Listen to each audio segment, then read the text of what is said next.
Michoacán, honestidad y trabajo. Hola, ¿cómo están? Buenos días. Vamos a darle la más cordial bienvenida el día de hoy a la maestra Jacqueline Alcaraz Ramírez. Ya hemos tenido a Jackie en otras ocasiones aquí en la Academia de Michoacán y queremos agradecerle hoy por presentarnos esta nueva semana dedicada a la tecnología de alimentos. En esta ocasión, ella nos va a presentar lo que es referente a los productos cárnicos y a los embutidos. Jackie, muchísimas gracias por volver a participar en la Academia de Michoacán y te damos el uso de la voz. Muy bien, muchas gracias. Y bueno, bienvenidos a los que nos están escuchando y bueno, también aquí a los que tenemos presencialmente. Bueno, pues gracias por la invitación nuevamente y pues vamos a comenzar esta semana en relación a la tecnología de los alimentos. También si hay algunas personas ya conectadas, me gustaría más o menos saber si sus perfiles y bueno, conocerlos para ver si irnos adaptando o irle dando profundidad o simplemente pues irlo así, más o menos que sea de conocimiento general. ¿Quieren presentarse ustedes? González Ramírez.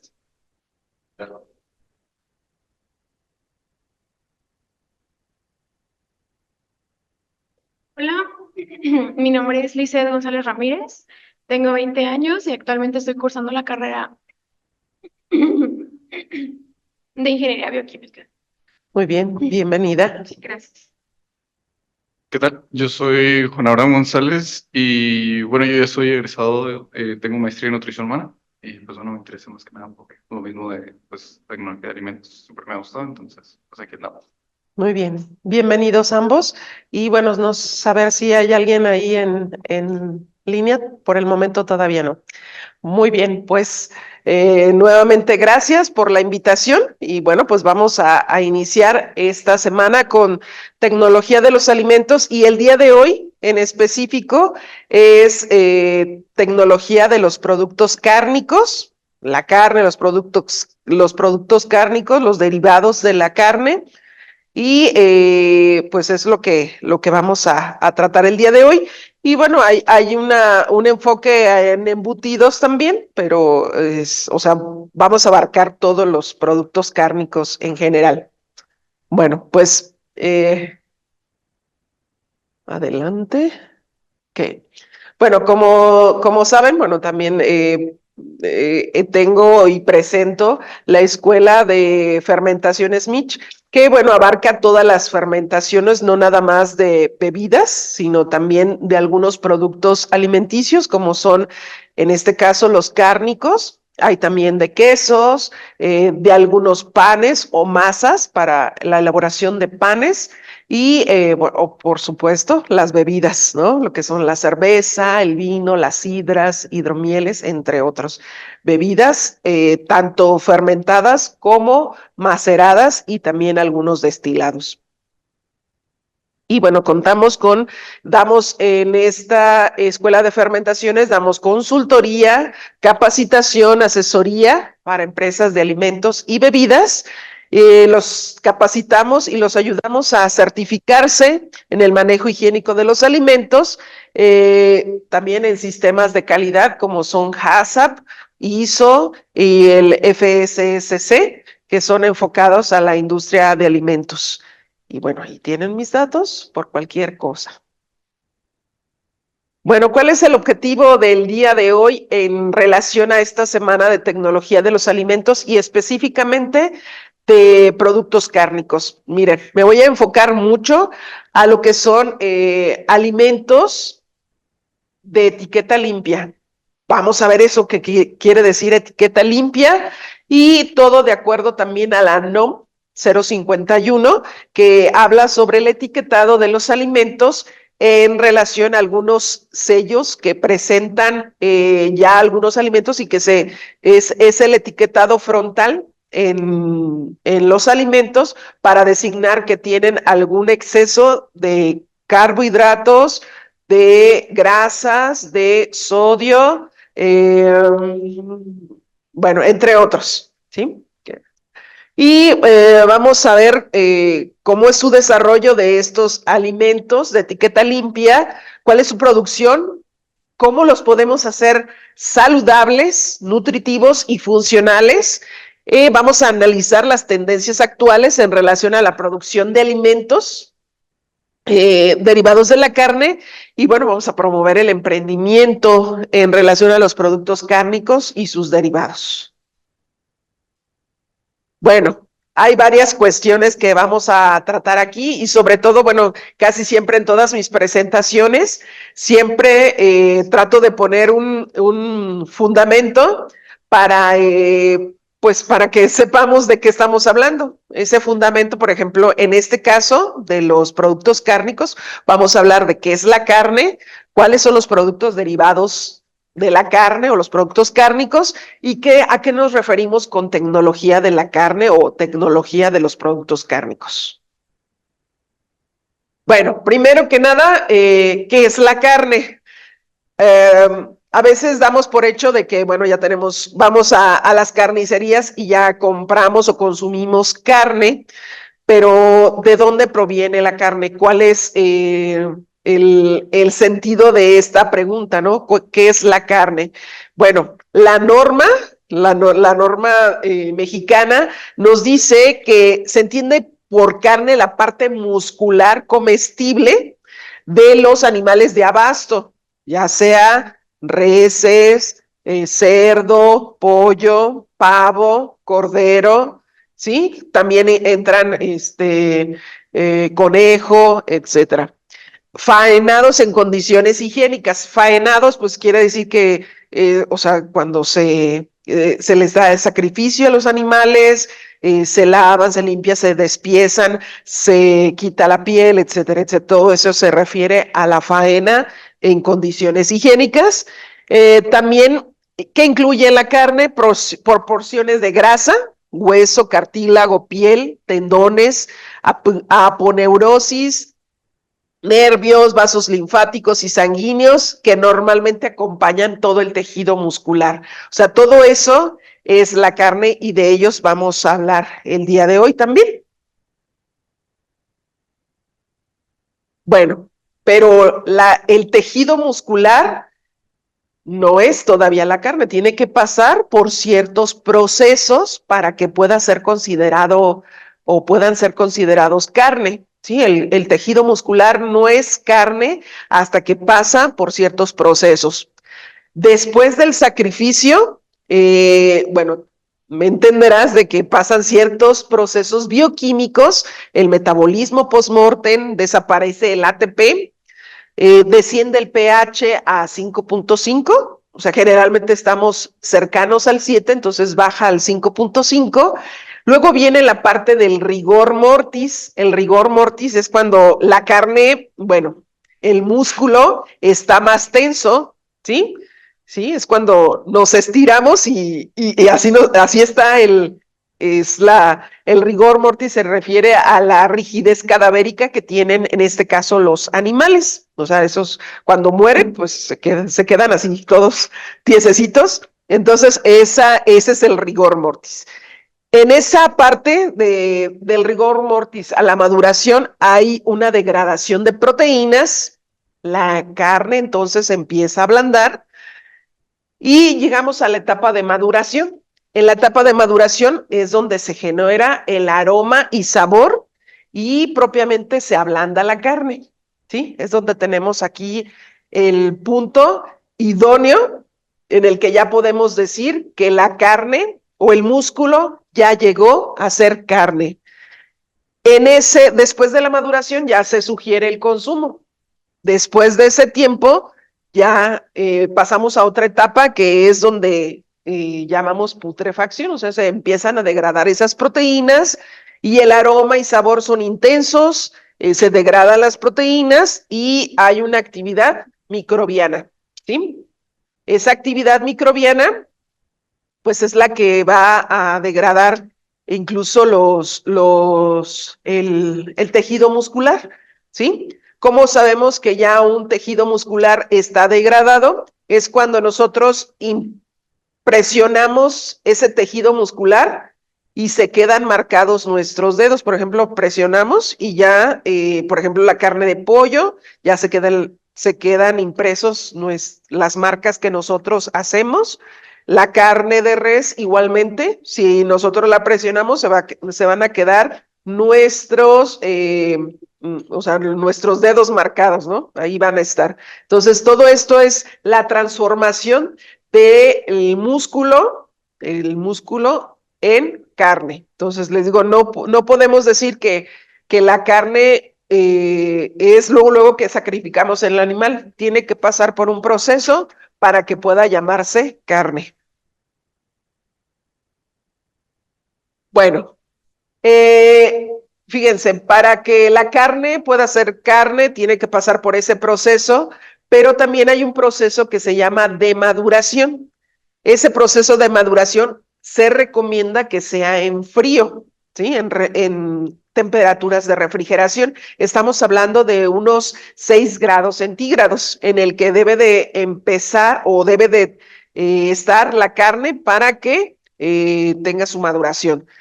Por ejemplo, tenemos en bovinos o la carne de res debe de pasar 7 días a esa temperatura, a 6 grados centígrados, para que podamos hablar de que está madurando y al final de esos 7 días ya vamos a tener carne. Igualmente de los ovinos, de las ovejas, 4 días, caprino 4 días, la carne de cerdo se forma en 3 días, de caballo, bueno, en algunos países sí la consumen, 6 días, en aves 12 horas, conejo 12 horas, ¿sí? Eso es lo que necesita la carne, perdón, el músculo para convertirse en carne o madurar, ¿sí? Para nosotros poder consumirlo y que tengamos la terneza de la carne y podamos, pues, no sentir la rigidez del músculo. Bueno, ¿cómo se clasifican? Bueno, en esta clasificación hay de 2 tipos, los que son cocidos y no cocidos. Los cocidos, pues, son los que comúnmente consumimos. Por ejemplo, tenemos emulsionados. ¿Quién no ha comido salchichas, paté, mortadela? ¿Sí? La mortadela es como una salchicha grande, pero o sea, es prácticamente la misma función de la salchicha, es una emulsión de carne. Los masajeados, como el jamón y el tocino, y en esos mismos también está en los inyectados el jamón, el tocino, la chuleta, que son productos que se cocen, pero también se les inyecta sales, se les inyectan salmueras, ¿sí? Algunas especies, algunos condimentos. Y los no cocidos, pues estos son también muy fáciles de reconocer. La carne fresca, esos son productos cárnicos que no están cocidos, la carne fresca, ese es tal cual, y pueden ser marinados o inyectados. Y tenemos la carne picada, que puede ser embutidos como chorizo, longaniza, y preformados como la hamburguesa, las albóndigas, los nuggets y los reconstituidos, ¿sí? Todos esos son no cocidos y ya les digo, carne fresca o carne picada. Decían ahí que no se escucha, sí. ¿Sí? Ok. Bueno, entonces, estos son una clasificación, cocidos, no cocidos, a grandes rasgos. Y los ingredientes, ya hablando de productos cárnicos, los principales ingredientes son, vamos a hablar principalmente de los cocidos porque son los que más implicaciones tienen o lo que es más elaborados están, porque bueno, los no cocidos pues es la carne fresca, así que no tiene así como que muchos ingredientes. Y la carne picada, pues sí vienen algunos chorizos, longanizas, etcétera, nuggets, pero esos casi siempre son por fuera, ¿de acuerdo? Y bueno, principalmente los cocidos, pues el componente principal es la carne, lleva aguas, sales, extensores y condimentos. Esos son los ingredientes principales de los productos cárnicos cocidos. Les digo, los no cocidos, pues es muy fácil. Por ejemplo, los ingredientes van por fuera. Algunos, como los chorizos, las longanizas, pues se le agrega una mezcla de chiles, etcétera, ¿no? Son parte de los ingredientes. Pero los cocidos, porque son los más, in- digamos, los que tienen más elaboración. Vamos a hablar también de la composición de la carne. La carne nutricionalmente y químicamente ya tiene una composición. O sea, composición se refiere a que tiene un 70-80% de agua. La carne por sí sola tiene de 70 a 80% de agua. También tiene proteínas, que es, de hecho, es de los alimentos que más proteínas tienen. De hecho, cuando nos dicen que vayamos a hacer ejercicio, pues nos piden que consumamos más proteína, pues la carne lo tiene. La carne, ya sea de res, de cerdo, de pollo, de pavo, toda esa carne tiene una composición de proteínas del 15 al 20%, ¿sí? Entre las principales, no me quiero entretener porque algunos no entienden eso de las proteínas, pero bueno, sarcoplasmáticas como la hemoglobina, que es la que le da el color rojo a la carne, las miofibrilares con la miosina, lactina, la piscina, bueno, no es la piscina, es una proteína que así se llama y que son la que forman las fibras musculares, tejido conectivo o estroma, lo que llamamos muy comúnmente pellejitos, pero bueno, eso es el tejido conectivo. Y la grasa va de un 3 a un 7%. Entonces, la carne es por autonomacia pues el producto que más proteínas tiene. Obviamente, bueno, tiene agua, pero es rico en proteínas y de alta calidad. Podemos hablar de que es casi una calidad del 100%. A diferencia del huevo, el huevo se considera siempre 100% porque es, bueno, si el huevo tiene todo lo necesario para que de ahí surja un ser vivo. Entonces, por eso se le llama que tiene el 100% de las proteínas que se necesitan para dar vida. Entonces, la carne es muy parecida al huevo. O sea, está llegándole o sea, en cuanto a calidad de proteína, la carne queda como en segundo lugar después del huevo. Bueno, a los productos cárnicos se le puede añadir agua, pero para cumplir ciertas funciones en el producto cárnico. Por ejemplo, que sea solvente y dispersante de los ingredientes. Cuando nosotros agregamos alguna formulación, algunos aditivos, algunos ingredientes, pues necesita del agua para que sea el solvente y que disperse y forme una emulsión. Se dosifica de acuerdo a la formulación de cada producto cárnico. Por ejemplo, si es un jamón, tiene una dosificación, si es una salchicha, tiene otra dosificación y así, ¿no? Define la textura final. Si un alimento cárnico es jugoso, pues también tiene mucho que ver por la cantidad de agua que tiene. Tiene influencia en la vida de anaquel, o sea, de aquí el alimento puede durar más o durar menos de acuerdo a su actividad del agua. Y bueno, se pide o se busca que el agua que se le añada a ese embutido, a ese producto cárnico, sea lo más blanda posible, ¿sí? O sea, que no contenga sales. Y bueno, la AW que viene ahí es la actividad de agua. No me quiero entretener eso, pero es la capacidad que tiene el alimento, o más bien el agua dentro del alimento, para que ahí crezcan algunos microorganismos o no, o algunas enzimas deterioren o no los alimentos. Y bueno, también tiene mucho que ver con la cadena de frío. En el caso de los productos cárnicos, siempre debemos de cuidar que se mantenga la cadena de frío, o sea, ya sea en refrigeración o congelación, pero debe de mantenerse así desde que se trabaja en los rastros hasta que llega al consumidor final. Siempre no debe de romperse esa cadena de frío.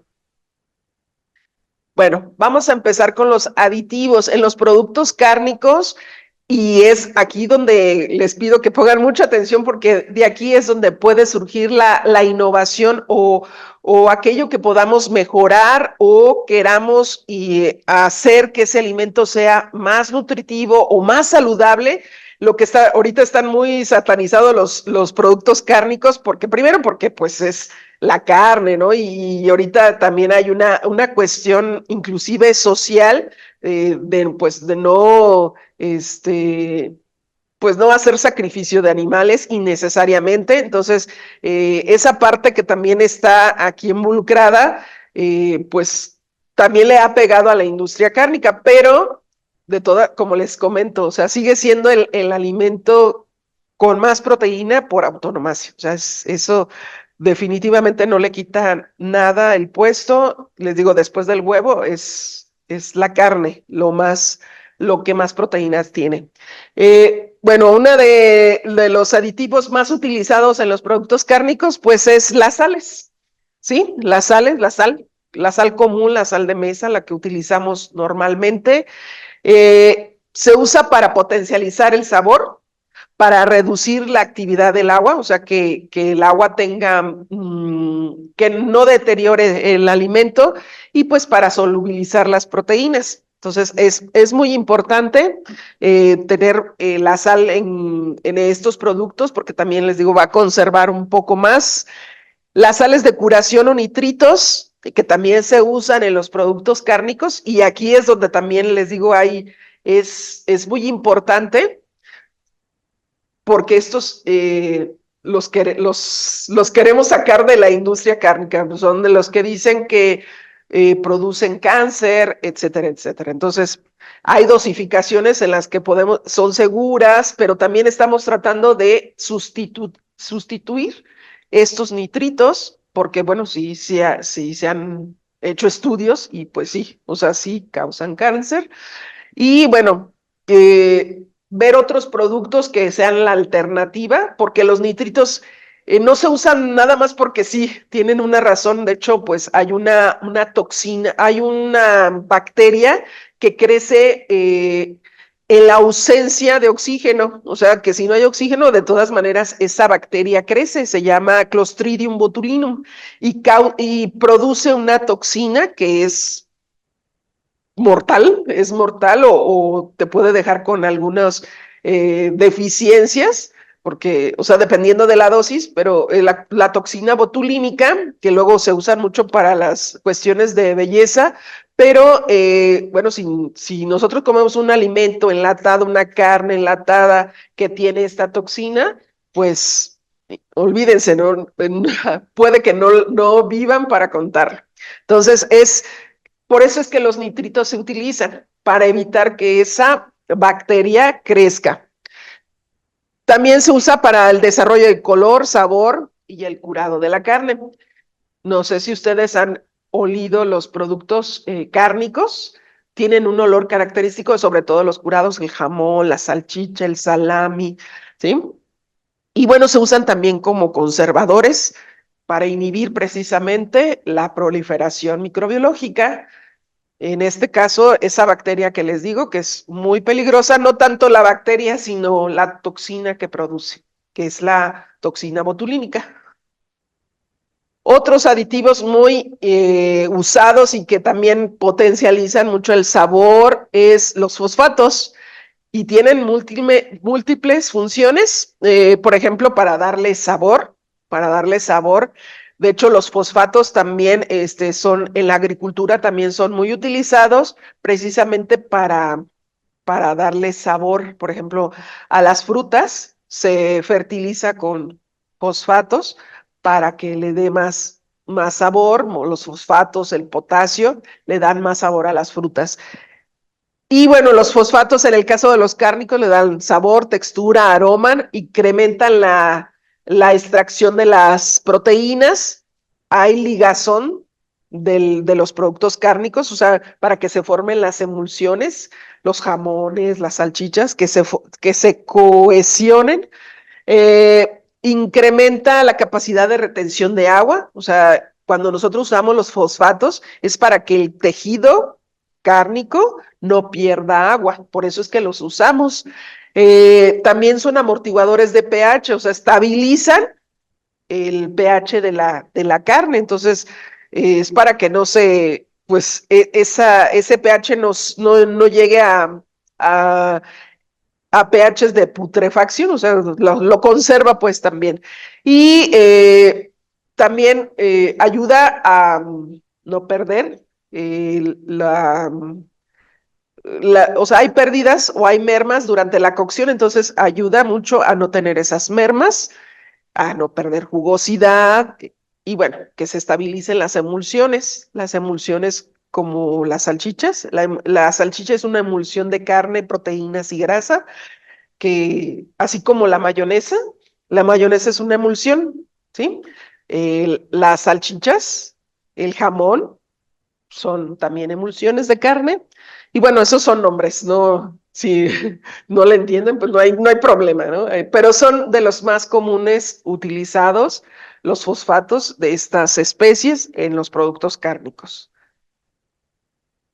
También usamos antioxidantes, sobre todo porque las grasas, si no les ponemos antioxidante, pues se enrancian, ¿no? Y es muy desagradable oler o comer un alimento que ya está enranciado. Entonces, usamos mucho en los productos cárnicos antioxidantes. Es por eso que les digo, o sea, las grasas tienden a enranciarse y bueno, pues sobre todo con el calor.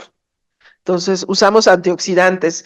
Esto pues para que no sufra cambios en el sabor o en el color por medio del oxígeno y disminuyen el tiempo de curación. Esto también ayuda a que las sales de curación actúen más rápido porque reduce el nitrito y bueno, fijan el color, ese color rosita de los jamones, de las salchichas, bueno, también, o sea, fijan el color y también pues nos ayudan a conservar, en este caso, más a conservar los alimentos de la oxidación de las grasas. Y puede haber naturales o artificiales, y están, por ejemplo, estos, el ácido ascórbico, si lo ubican, es natural, la vitamina C, entonces tenemos BHA, BHT, TBHQ, ¿sí? Que son antioxidantes. Esos nombres que ven ahí pues, son nombres químicos que son muy largos, por eso es lo que lo simplifican con las siglas, ¿no? Pero son muy utilizados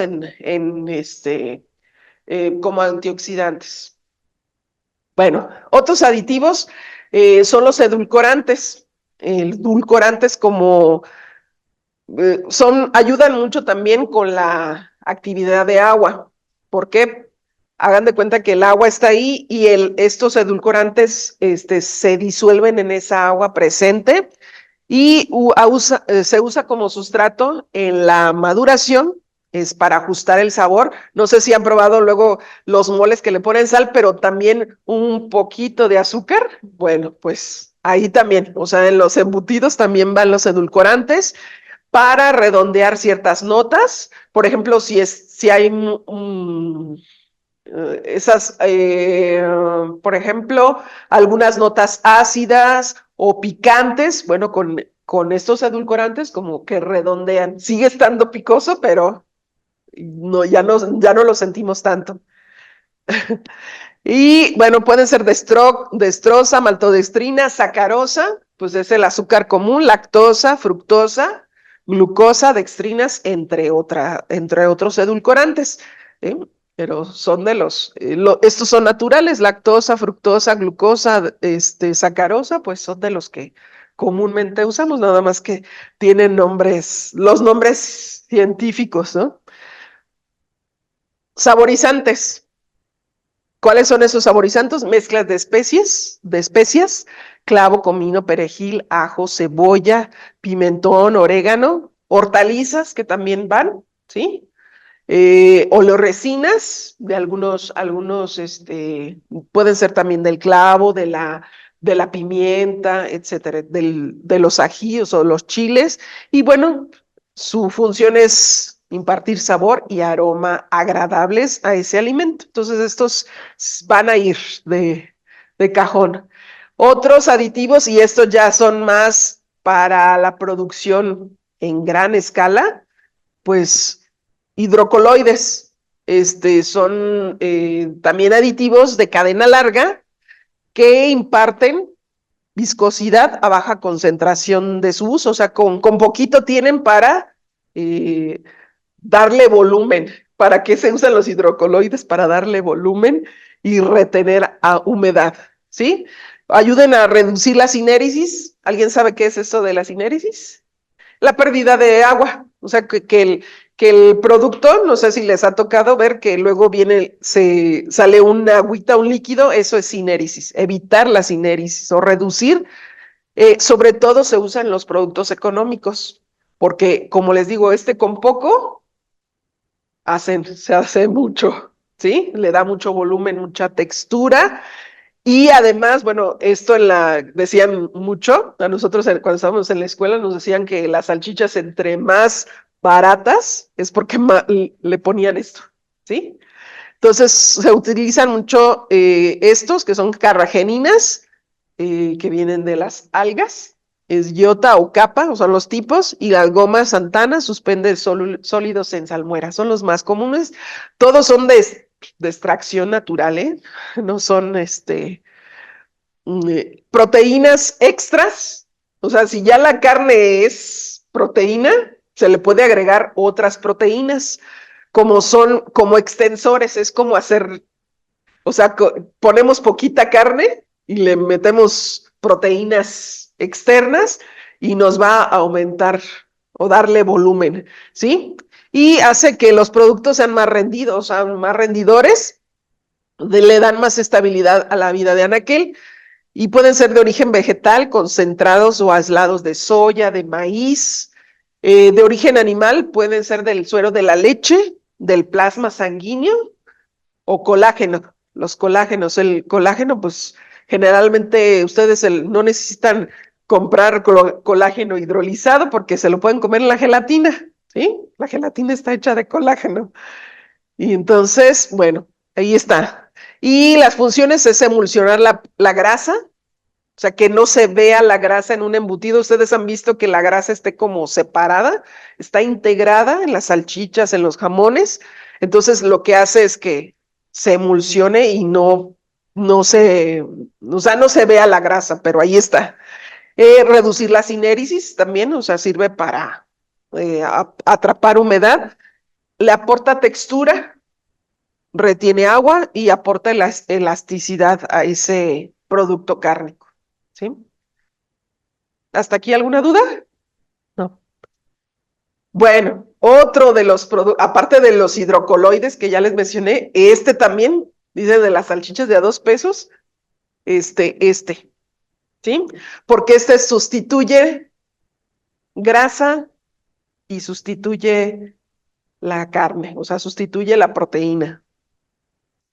Sirve para ligar, absorber altas cantidades de agua, o sea, ¿alguien ha hecho alguna vez un pegamento a base de almidón?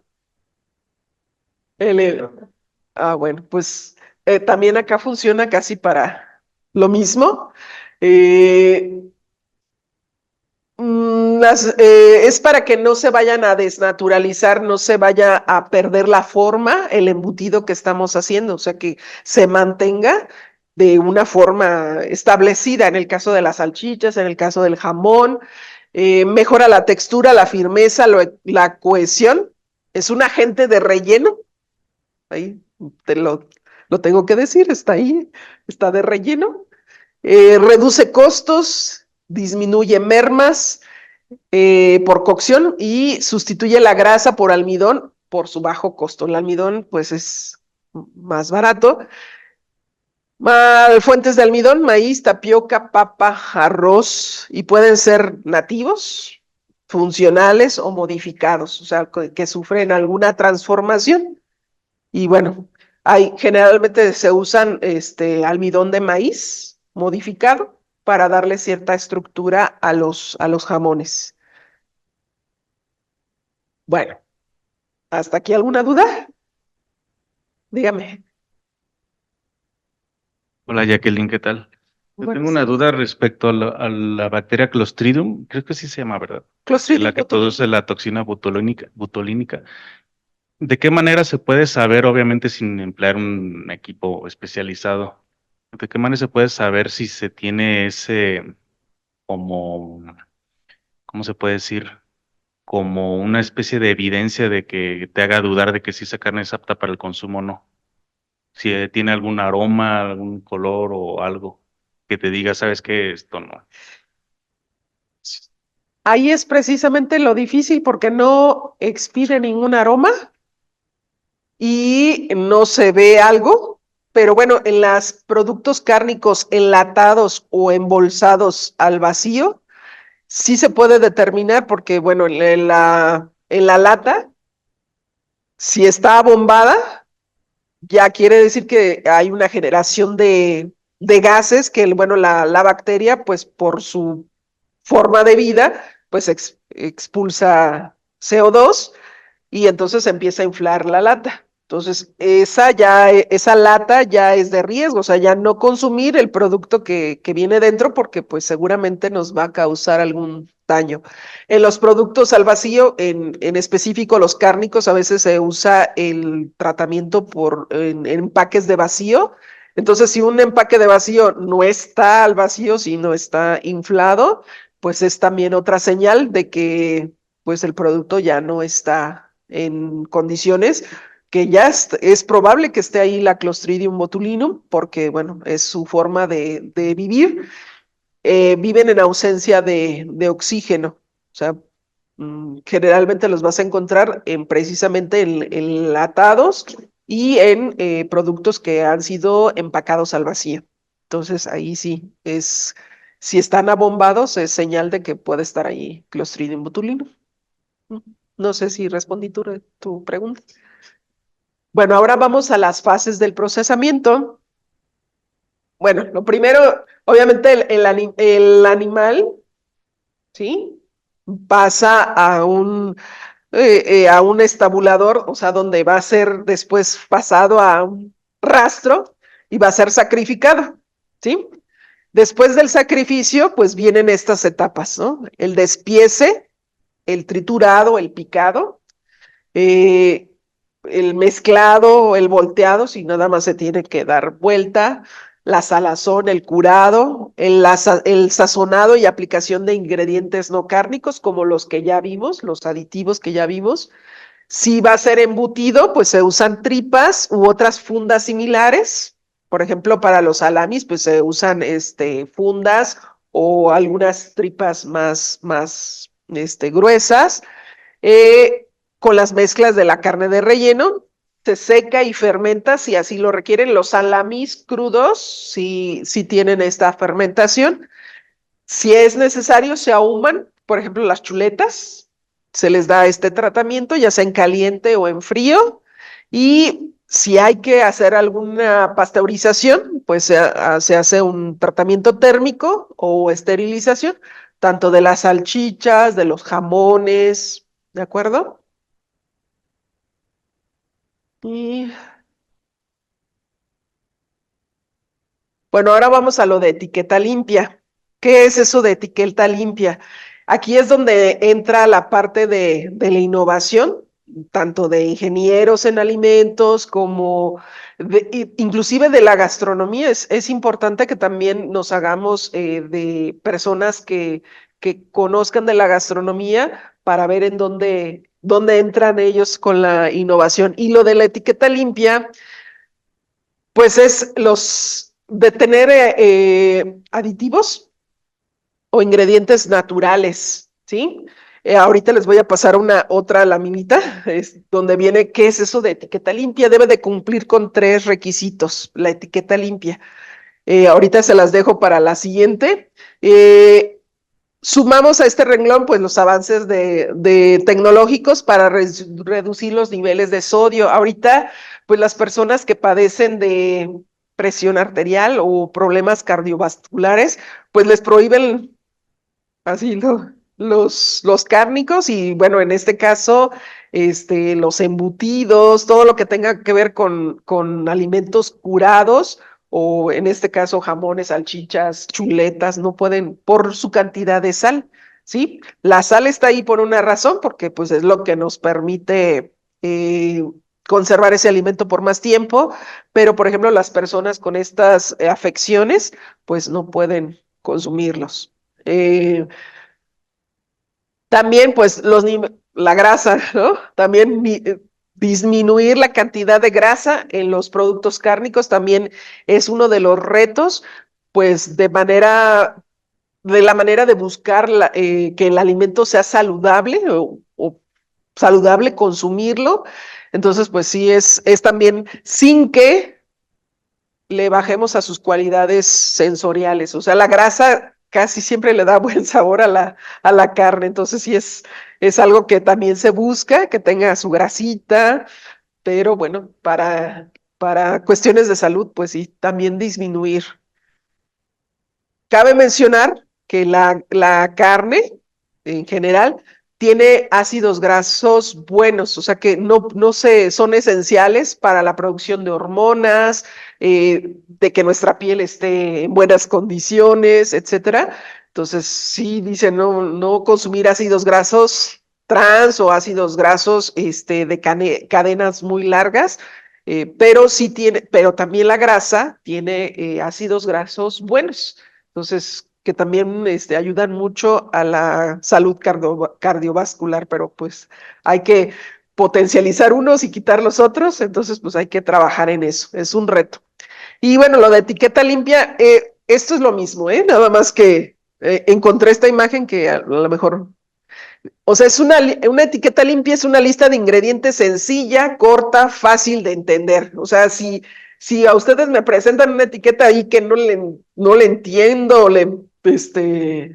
por ejemplo, ¿no? Sal del Himalaya de la región, no sé, como que tenga muchos nombres o muy rebuscados, entonces ya no es una etiqueta limpia. Debe ser lista de ingredientes sencilla, corta y fácil de entender, ¿sí? Lo otro es que no considera el uso de ingredientes artificiales o sintéticos. O sea, la etiqueta limpia no son ingredientes sintéticos o artificiales. Y que estos son procesados mínimamente, ¿sí? Entonces, lo menos que se pueda procesar ese alimento es parte de ese etiqueta limpia. Entonces, son las tres características que debe de cumplir una etiqueta limpia: fácil, sencilla, corta, ingredientes naturales y mínimamente procesados.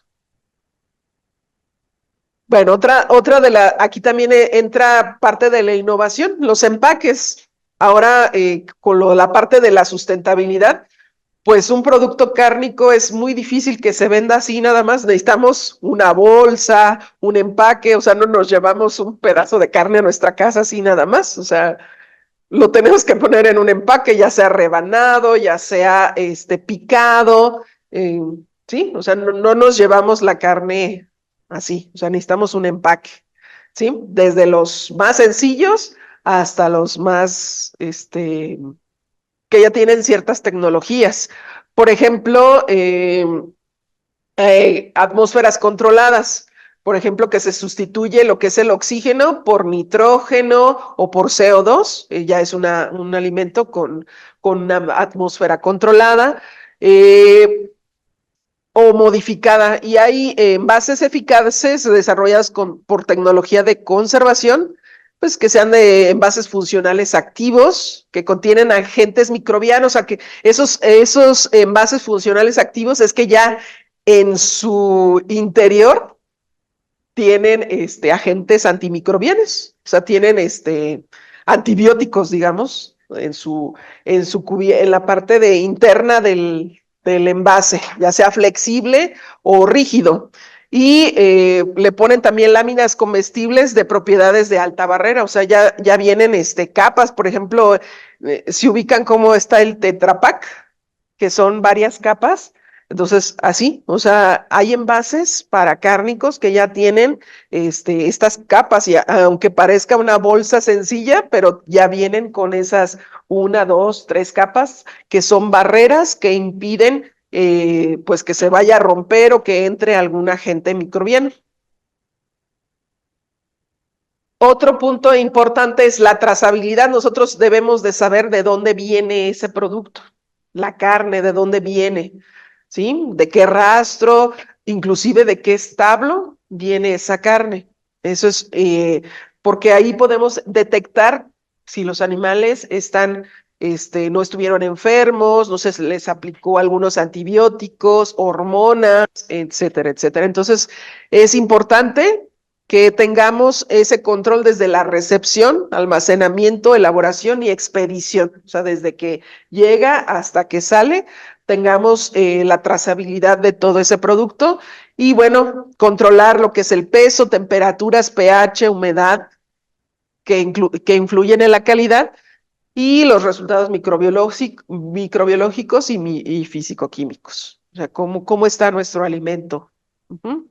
¿Cuál es su carga microbiológica? Acuérdense que el pollo y las aves en general, pues transmiten también una bacteria que se llama salmonela, ¿sí? Entonces, o sea, ¿qué tratamiento se le debe de dar? Ay, déjenme ver aquí. Así, crianza, elaboración, envasado, comercialización, consumo. En cuanto a el desarrollo de plantas que procesen alimentos, algunos podrán decir, no, pues yo hago mi choricito ahí en mi casa y demás.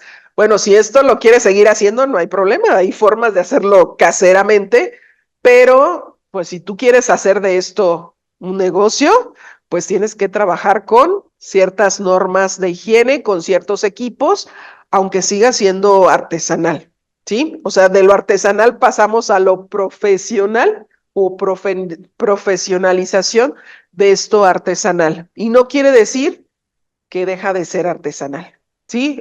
A veces tiene que ver mucho la escala y todos esos cuidados que le damos, aun cuando ya se empieza a producir de gran volumen. Nosotros podemos mantenernos en cierto volumen, seguir siendo artesanales, pero profesionales, ¿sí? Entonces, ¿qué hay que buscar? Pues la limpieza. Eso es así como que básico en todo alimento, la limpieza, la higiene, la seguridad durante las fases del procesamiento del producto cárnico, ¿sí? Entonces, la limpieza es primordial. El buen diseño higiénico, pues nos ahorra también tiempo, agua, energía, y si estamos en un sistema sustentable, pues también tenemos que buscar esto, ¿no? Buscar que se reduzca el agua, la energía, y igual también el uso de detergentes, desinfectantes, porque bueno, a la hora de procesar alimentos, aunque sea de manera artesanal, pues nosotros usamos jabón, desinfectantes, entonces entre más eficiente sea nuestro proceso, entre mejor hagamos nuestro proceso también de limpieza, pues vamos a tener alimentos de calidad, no vamos a tener que hacer reprocesos y vamos a poder avanzar y bueno, no tener tantos gastos, o sea, y eso en un negocio pues también es importante, ¿no? Porque se nos pueden ir los pesos ahí. Bueno, también lo que es equipos de tecnologías térmicas, pues lo que son las cocinas, los hornos, autoclaves, las enfriadoras. Todo eso, bueno, son equipos que se utilizan en la industria cárnica eh, para reducir tiempos y mermas. O sea, en general, pues nos deben de ayudar a reducir las mermas y los tiempos. Técnicas de conservación o térmicas usando CO2, pulsos eléctricos, luz pulsada, ultravioleta, ultrasonido, entre otros, ¿sí? Eso ya ya no usamos tanto el calor, pero usamos otras tecnologías para que le den cierto tratamiento a nuestros productos cárnicos sin pasar por calor. Y sistemas de refrigeración, congelación, ¿se acuerdan de la cadena de frío? Entonces, aquí también entra mucho estos equipos de congelación, de refrigeración y ultracongelación, pues para mantener esa cadena de frío que necesitan regularmente los productos cárnicos. Entonces, en esta parte, pues también entra la innovación, o sea, a lo mejor no un ingeniero en alimentos, pero sí un ingeniero mecánico, un ingeniero eléctrico, ¿sí? Que sepa del funcionamiento de todos estos equipos, de cámaras de refrigeración, de congelación, que nos ayuden a eficientar el gasto que se genera por tenerlos refrigerados, ¿no? Bueno, en la parte de innovación, emprendimiento, responsabilidad social ciudadana y pues la sustentabilidad, en eso está también la innovación, ¿sí? En todo esto, en emprender de manera sustentable. Y bueno, les traje estos puntos, esto los pueden encontrar en cualquier parte, son las tendencias de consumo. ¿Qué es lo que nosotros como consumidores estamos buscando? Por ejemplo, estamos buscando tener salud a través de los alimentos, que lo que comamos, pues no nos vaya a hacer daño y que sí nos ayude a tener una mejor salud. Estamos buscando que siempre ese alimento tenga calidad, que tengamos la seguridad, o sea, seguridad alimentaria, que siempre tengamos, ¿no? Ese alimento, que tenga las características sensoriales que nos guste comerlo, que nos guste, que diga, pues está rico, o sea, buscamos eso. También que se conserve por más tiempo, o ustedes buscan un alimento que no se conserve, que hoy lo compraron y mañana ya está echado a perder, ¿no? Buscamos que se conserve, ¿no? ¿Por qué? Por las condiciones que tenemos ahora en el trabajo, etcétera.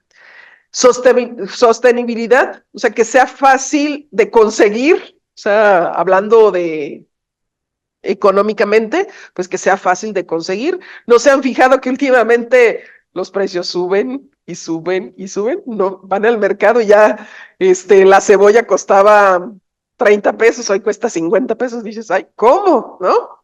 Y la carne igual, o sea, entonces, también que está buscando los consumidores, mayor almacenamiento en casa, ¿sí? Menos compras por impulso, o sea, ya es como más específico, más ordenado en comprar. No quiere decir que lo hayamos cumplido al 100, pero la tendencia es esa, o sea, buscar, o sea, no comprar por impulso. Facilidad de consumo, que sea fácil de consumir, formatos que permitan más ahorro, o sea, me refiero a las formas de los empaques, ¿sí? Que nos permitan ahorrar. También, pues las tendencias de consumo es que también los consumimos lo que nos influyen a consumir, ¿sí? Entonces, por eso también está la parte de los influencers.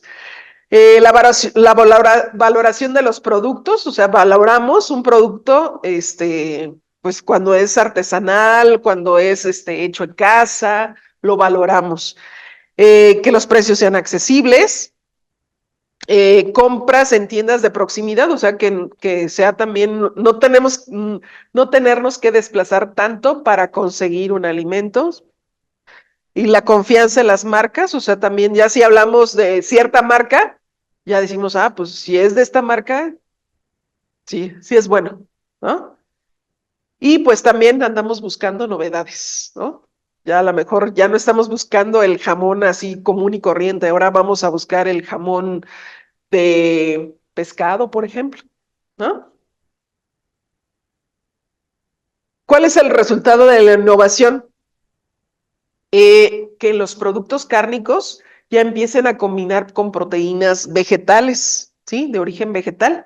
Por ejemplo, bueno, en este caso los flexitarianos, que buscan ya, o sea, o sea, sí el producto cárnico, sí con la carne, pero que ya tenga ciertas pues que ciertas proteínas vegetales que complementen ese producto cárnico, ¿sí? Bueno, y para los veganos, dicen, no, ellos no quieren consumir carne, no pueden o no quieren.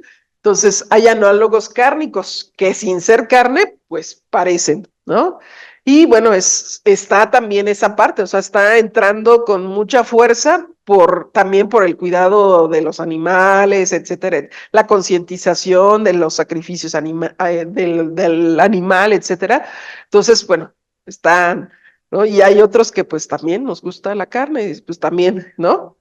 El aprovechamiento de los coproductos para producir cárnicos más saludables, lo que ya hemos venido mencionando, ¿sí? Dime. Yo en ese sentido de lo que acabas de comentar tengo dos preguntas. Eh, sería como la diferencia entre una carne normal y una carne orgánica?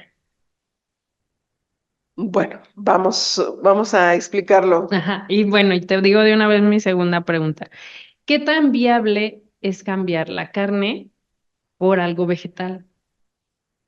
Las dos son, bueno, las dos son viables. Vamos al punto. La primera, ¿cómo distinguir una carne normal, de una carnicería normal, a una carnicería donde nos vendan productos orgánicos? Los orgánicos, para que nos conste que son orgánicos, sí tiene que tener una certificación, porque yo puedo decir, yo tengo alimentos orgánicos, yo vendo alimentos orgánicos, pero si no tengo una certificación, no hay alguien que me lo certifique o que me lo compruebe. Entonces, hay certificadoras que te certifican que el producto es orgánico porque cumple ciertas características.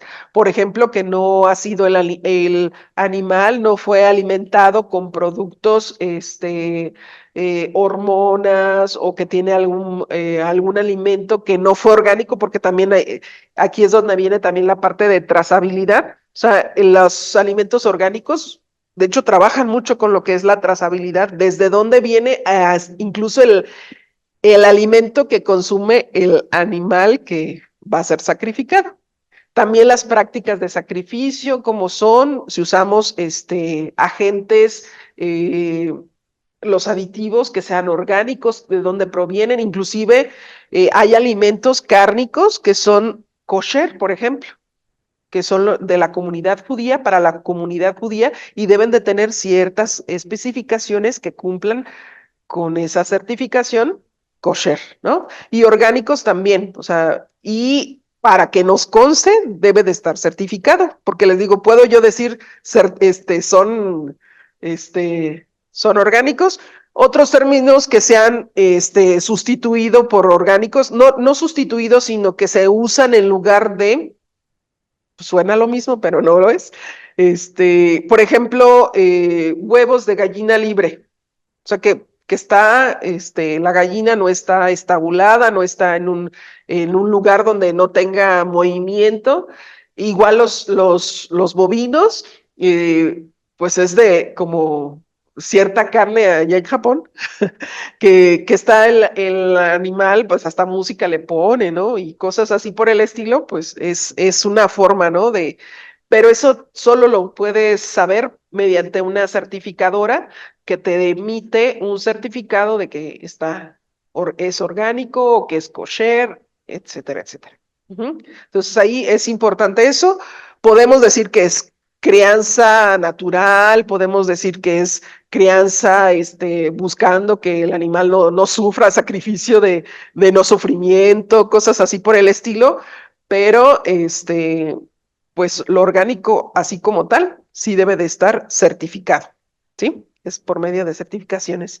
Y la otra pregunta es ¿me la repites, por favor? Cambiar por algo vegetal. Sí, o sea, tanto los productos, nosotros consumimos vegetales también, ¿no? Hay unos que dicen, no me gustan las verduras, no me gustan las ensaladas, no me gustan. Pero bueno, a veces la comida mexicana es muy rica en productos vegetales, o sea, tiene alimentos de origen vegetal, Por ejemplo, ¿qué les gusta?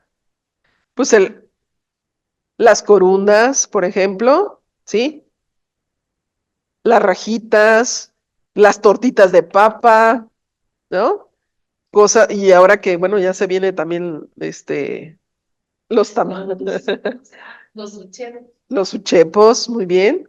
Sí, o sea, son calabacitas rellenas, la rajita, los champiñones, los hongos, o sea, tenemos mucha variedad de alimentos vegetales que consumimos normalmente. Ahora, si a la carne o a los productos cárnicos que ya no queremos, no consumo cárnicos, pero algo que se le parezca, salchichas de frijol, salchichas de betabel, por ejemplo, ¿no? O sea, son este, alternativas para aquellos que han decidido no comer carne, pero pues digo, aunque tienen otras alternativas como las calabacitas, pero tenemos proteínas cárnicas.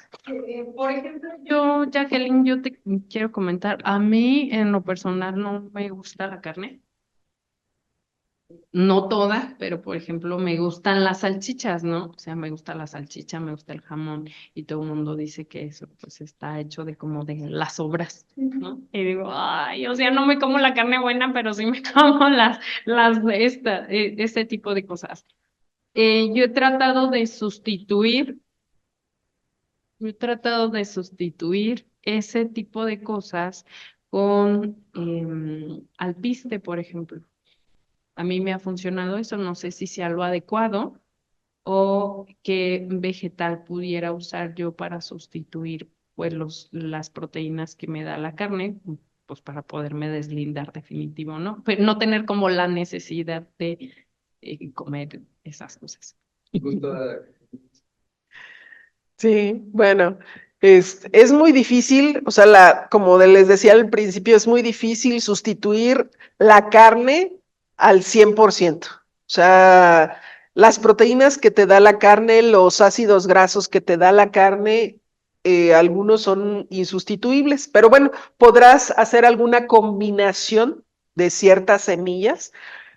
Hablo de semillas porque son las que tienen más el potencial de parecerse a lo que les decía del huevo, la carne, porque generan vida. O sea, de ahí va a salir, de una semilla va a salir un ser vivo, una planta que, bueno, que tiene todos los ingredientes o todo lo necesario para que se desarrolle la vida. Entonces, las semillas, pues en general son muy recomendables para hacer esa sustitución, pero la idea es que trates de combinar no nada más alpiste, sino otras semillas, otras fuentes de proteínas, de ácidos grasos que te van a complementar.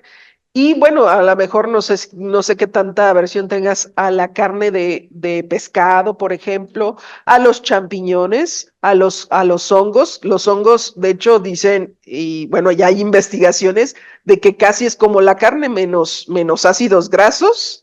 O sea, lo único que no tiene es ni colesterol ni triglicéridos. O sea, los hongos, los champiñones. Entonces también puedes sustituir este tipo o sea, la carne por este tipo de alimentos que están, bueno, los hongos.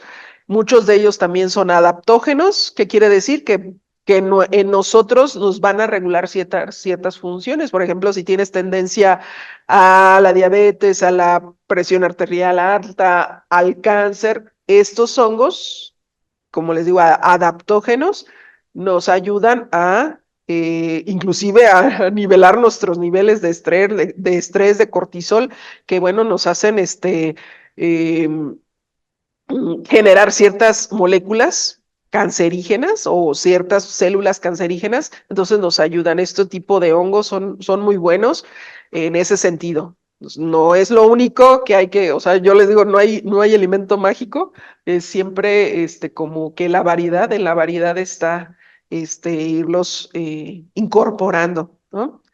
Y bueno, no sé, el pescado, no sé si qué tanta, el pescado, ahí sí te puede ayudar el pescado y algunos otros, eh, no sé que tenga tanta, los insectos también, o sea, hay algunas culturas, por ejemplo en Oaxaca y también aquí en Michoacán, que consumimos algunos insectos, ¿no? Entonces, tienen esa, ¿cómo se dice?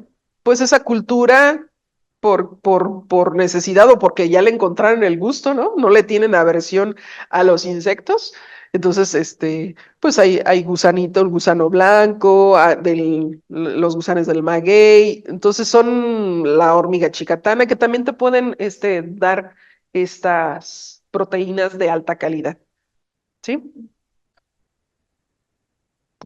Ok, bueno, volviendo un poquito a lo primero que has preguntado, no se puede sustituir por completo la carne como tal, porque la carne nos provee de un grupo M, se le conoce que es HM, para poder producir lo que es la hemoglobina. En dado caso, pues no puedes sustituirle a ese grupo por cualquier otro grupo en general, no puedes utilizar, por ejemplo, algún tipo de vegetal o algo para poder producirlo, no se puede.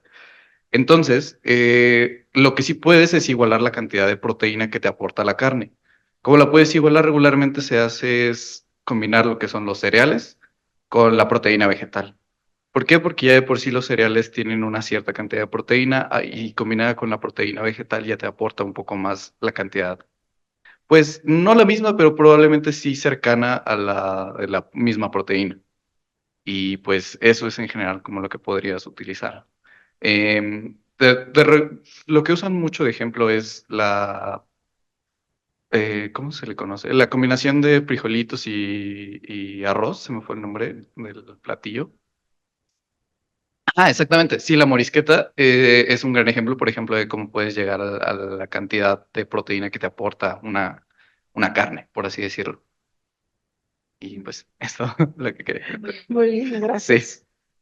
Bien, ahí otra aportación, por ejemplo, el consumir vegetales verdes como espinacas, la clorofila se parece mucho al grupo M, o sea, de la hemoglobina. Entonces, nada más lo que tienes magnesio, entonces quitas el magnesio y pones el hierro. Pero al consumir espinacas, todos estos alimentos verdes, puedes de alguna manera ayudar, ¿no?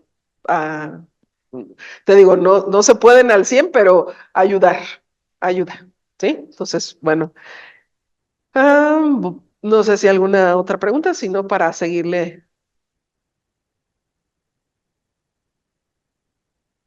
Ahorita se me ocurrió una pregunta en cuestión a la preparación de los alimentos cárnicos. Por ejemplo, en la carne de res, es muy común de que hay distintos términos, ¿no? De cocción. Incluso hay platillos como la carne tártara que se consume completamente cruda. ¿Por qué en la carne de res se puede hacer eso y por qué no se puede hacer, por ejemplo, en la carne de pollo o en la carne de cerdo? Bien, aquí más que nada es por cuestiones microbiológicas y en el caso como les decía, el pollo, las aves tienden a tener salmonela. Ahora sí que es así como que se prefiere no consumirla cruda por eso. O sea, puedes llegar a tener pues esa bacteria, es una bacteria y tener una enfermedad que se llama salmonelosis por medio de esa bacteria. Entonces, pues por eso es que no se, no es recomendable. Bueno, otro de los procesos, la carne entre más manejada sea, ujú, más va a tender a contaminarse.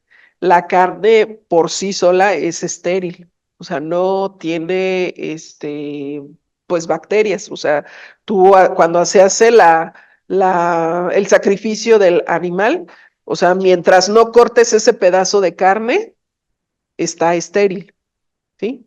Aun cuando pase por su proceso de maduración y todo, ese pedazo de carne, mientras no lo cortes, está estéril. Entonces es más fácil, bueno, ya tú te llevas un trozo de carne, y ya tú lo preparas en tu casa, lo rebanas en tu casa y ya es, o sea, ya no pasó por tantas manos, ya no. En cambio, la carne de pollo, de res, sí pasa un poquito por ese proceso, y además son animales que son más pequeños, pues, o sea, su manejo es diferente a como es la carne de res. Del cerdo es un poquito por la parte del cisticerco, que es un parásito. Entonces, ese entre el músculo, o sea, la carne es músculo, proviene del músculo. Entonces, el cisticerco se entrevera o se introduce, atraviesa los músculos y es que se queda ahí, ¿no? Entonces, al momento a veces es como un granito de arroz o a veces más pequeñito y bueno, pues, si no lo coces bien, te vas a llevar estos huevecillos, son huevecillos de cisticerco, y esos pues luego crecen, se produce un gusano que se llama tenia, y puede anidarse en tu intestino, pero también a su vez produce más huevecillos, y esos se pueden ir a tu cerebro, ¿sí? Y pues ahí, anidarse, y a lo mejor no puede causarte problemas durante años, pero llega un momento en el que sí, porque ya tu flujo sanguíneo o ya se atoró grasa o etcétera, o sea, cualquier cosa, entonces ya vas a tener problemas. Entonces, por eso es que la carne de cerdo, por esas cuestiones, se prefiere que se consuma cocinada, y la carne de pollo, de pavo también cocinadas, ¿sí? No así, por ejemplo, a veces el pescado también se come crudo, y bueno, la carne de res también, en algunas ocasiones se come cruda. Ujú, pero es por eso, ¿de acuerdo? Bueno, la tendencia principal pues va a ser la salud. Ahí es donde hay mucho, donde se puede innovar, y sobre todo, pues en la disminución de la sal, lo que ya les había comentado, en la disminución de las grasas saturadas, en el empleo de aditivos como nitritos y nitratos, que inclusive en la industria cárnica ya se están sustituyendo estos por el daño que ocasionan, y bueno, también sustituir el azúcar, ¿sí? El hecho de que digan, bueno, me voy a comer, los que son diabéticos digan, no, embutidos sí puedo comer porque no tengo la presión alta, pero también llevan azúcar, o sea, no hay que confiarse.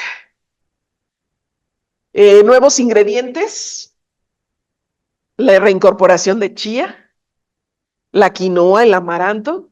O sea, el amaranto, de hecho, es considerado como el alimento de los guerreros prehispánicos. O sea, tomaban atolito de amaranto, lo usaban para muchas cosas, y bueno, les daba fuerza porque, bueno, tiene muchos carbohidratos, pero también otras sustancias que complementan, o sea, hagan de cuenta casi como el café y el chocolate, o sea, era el alimento de los guerreros. Bueno, es un poquito de historia en eso, y esto se busca mucho para la población infantil.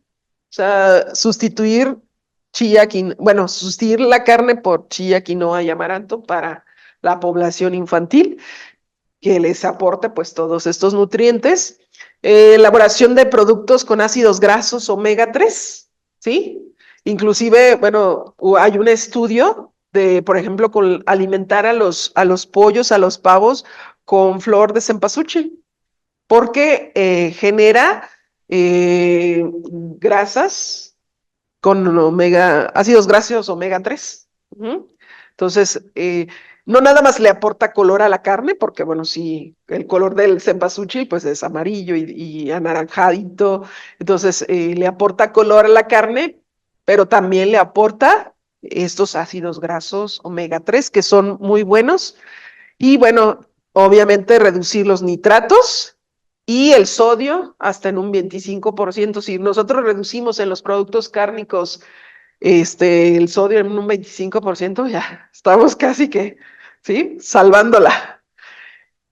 Y las 5 S de un producto cárnico o en general debe ser sano, seguro, sabroso, sostenible y socialmente aceptado. Entonces ahí es.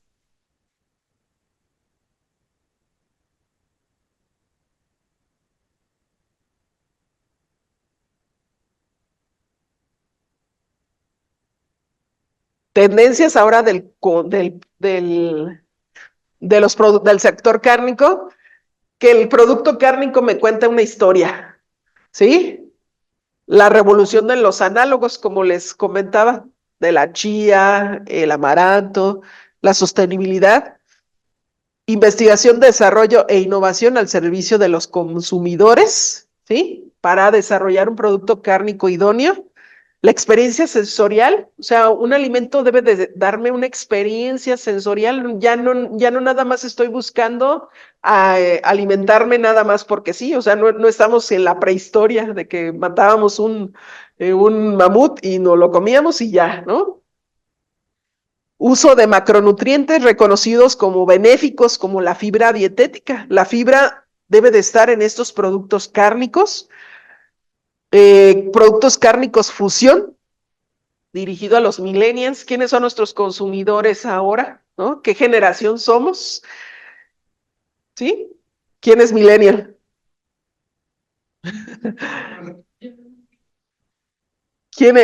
Quienes buscan aromas, sabores, inclusive sabores impensables, ¿no? O sea, como que eso es lo que buscan los millennials. Incorporación de ingredientes emergentes como la chía, el amaranto, la quinoa, que también tienen sus beneficios para la salud. El bienestar físico y psíquico, ¿sí?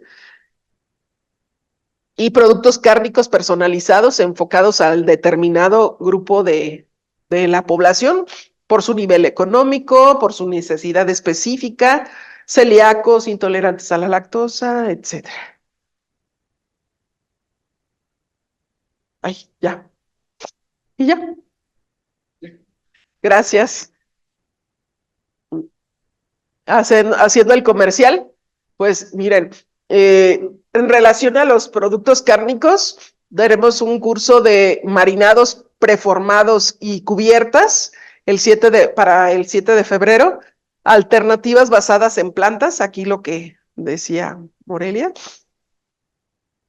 o sea, es cárnicos pero sin carne, ¿sí? El uso de aditivos de etiqueta limpia y bueno, salchichas de atún.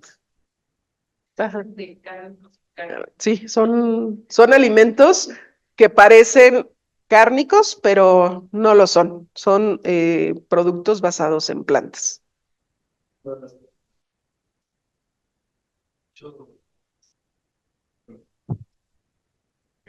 Lo de las salchichas de atún, de hecho, no hace mucho que, bueno, sí, tendrá unos 5 años que reventó, así bien, bien, bien.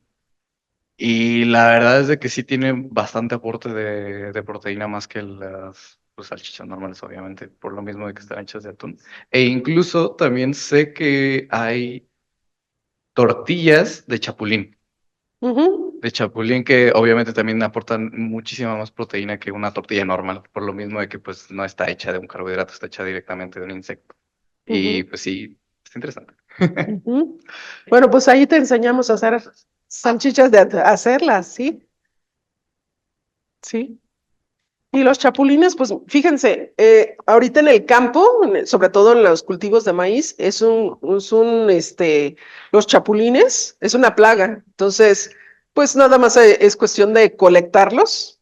Y también si quieren, conozco una persona que los colecta, si quieren aprender a colectarlos y cómo mantenerlos eh, libres de otras cosas y los puedan consumir, prepararlos también, porque también esos se preparan, se adoban o se les pone nada más sal y se consumen. Ujú.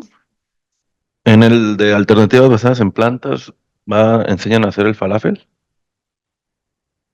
Bueno, son el falafel, nada más recuérdame un poquito, ¿cómo Es es? el alimento por excelencia de eh, árabe o de Medio Oriente, Ujú. que viene hecho con algunos leguminosas, puede ser lenteja, haba, así, entonces no sé si en ese... Bueno, no lo enseñamos así como tal, pero sí, o sea, son alternativas que damos para que puedan, por ejemplo, usar garbanzo, lenteja, habas, frijoles, soya, etcétera. Ujú.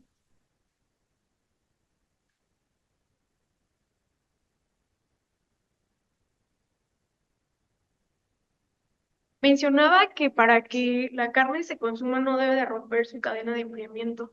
Normalmente en el súper y todo esto se ve mucho que ya no es como apto para el consumidor. ¿Qué se debe hacer en este caso cuando se rompe la cadena o no está en condiciones? ¿Ya no se debe de consumir o se puede? Bueno, cualquier producto que salga de su fecha de caducidad y que no, si es que diga manténgase en refrigeración y no está en refrigeración, tú tienes, o sea, ahora sí que la responsabilidad de escoger los productos que estén en la cadena de frío. Si no tiene la cadena de frío, tú observas que no ha, no se ha mantenido esa cadena de frío, pues puedes relegarlos.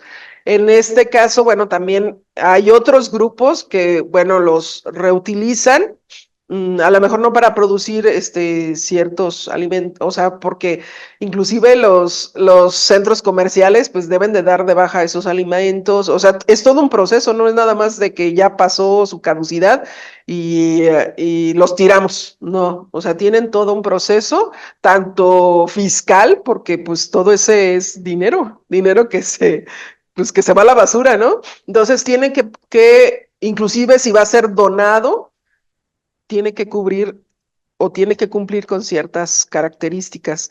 Algunos productos como estos, que si se rompe la cadena de frío y que una vez pasada la fecha de caducidad, pues ya los mismos, bueno, digamos de la tienda de del supermercado, pues ya dicen, bueno, ¿para qué seguir gastando en un producto que ya no, o sea, ya no lo mantienen en la cadena de frío? Entonces, pues ese definitivamente pues se va a echar a perder. No, o sea, es un producto perecedero. Pues, si no tiene la cadena de frío, se echa a perder porque sí, ¿no? Porque le corresponde, porque ya no está cumpliendo con esa cadena de frío, entonces, pues ya no consumirlo. Entonces, sí es responsabilidad de nosotros checar fechas de caducidad, checar que no esté, mm, o sea, que esté en la cadena de frío, como decimos, que esté en refrigeración o en congelación, si es el caso. Entonces, sí, nosotros también tenemos que asumir nuestra responsabilidad como consumidores y, bueno, buscar este tipo de productos. Inclusive, pues, las tiendas de los supermercados, pues, tienen que vigilar esa parte, ¿no? Porque también son pérdidas para ellos. Una pregunta, de que se sabe que el pollo pues no se debe de lavar previamente a su cocción y qué sucede con la carne, ¿debe de llevar también algún procedimiento previo o es igual que? El pollo, bueno, como les decía, también tiene su etapa de maduración después del sacrificio. No sé si ustedes lo han consumido después del sacrificio, ¿cómo es la carne? La terneza de la carne, ¿cómo es? Generalmente el pollo no se nota mucho porque es una especie pequeña, pero está recomendado que tenga un proceso de maduración de 12 horas como tiempo pues de maduración en el que el rigor mortis va a pasar. Sí, el rigor mortis, ¿se acuerdan qué es? Es cuando el músculo está todo tenso, entonces pues ahí no es recomendable comer esa carne, aparte de que se generan otras toxinas, tiene ácido láctico, que luego pues te va a generar a ti también dolores, calambres, etcétera. Entonces sí es importante saber consumir la carne después de un proceso de maduración.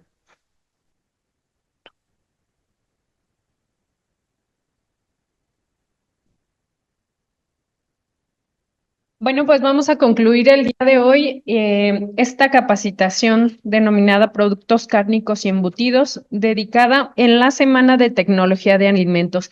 Quiero agradecer entregando este reconocimiento que el Gobierno del Estado tiene para la maestra Jacqueline Alcaraz Ramírez por su valiosa intervención como ponente en la Academia de Michoacán, en Academich.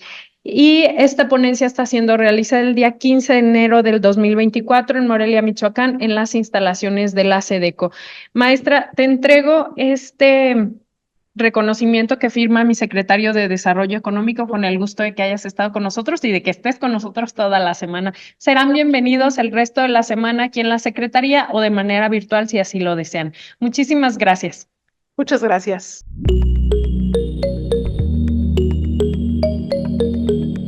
Michoacán, honestidad y trabajo.